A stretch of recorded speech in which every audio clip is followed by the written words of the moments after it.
அன்பு நண்பர்களுக்கு டாக்டர் சர்வானந்தாவின் இனிய வணக்கங்கள். அவையின் கூற்று. அவள் ஆத்திச்சூடியிலே சொல்லுகிறாள், தீவினை அகற்று. உன் வாழ்க்கையில் தீய செயல்களை செய்வதை என்றும் மனதளவில் கூட கொண்டு வந்து விடாதே, அகற்றி விடு.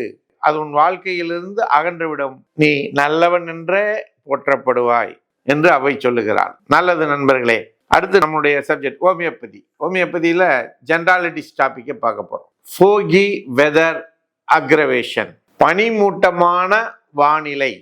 அந்த வானிலையானது ஒருவருடைய நோய் தன்மையினை அதிகரிக்கும். இந்த ஃபோகி வெதர் அப்படின்னா என்ன?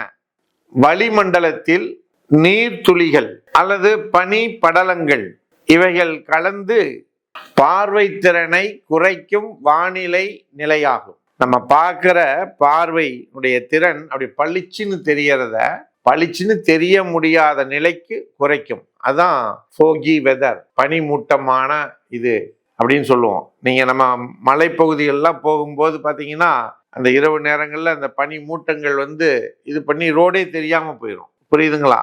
அதுபோல இந்த சூழ்நிலை எப்பன்னா குளிர்கால மாதங்களில் இந்த தட்பவெட்ப நிலை ஏற்படும். இப்படிப்பட்ட தட்பவெட்ப நிலை ஏற்படுகின்ற பொழுது நம்முடைய உடலிலே இருக்கக்கூடிய நோய் தன்மையானது அதிகரிக்கும். அப்படி அதிகரிக்கக்கூடிய நிலையினை மாற்றக்கூடிய சக்தி ஹோமியோபதியிலே 2 மருந்துகள் இருக்கிறது, ஹைப்பரிக்கம் அண்ட் ரெக்ஸ்டாக்ஸ். இந்த தன்மை மருந்துகளை பயன்படுத்துங்கள், உங்களுடைய நோய்த்தன்மை நீங்கிவிடும் என்பதனை கூறி வாய்ப்பளித்த சர்வம் யூடியூப் சேனலுக்கு நன்றி கூறி விடைபெறுகிறோம். நன்றி, வணக்கம்.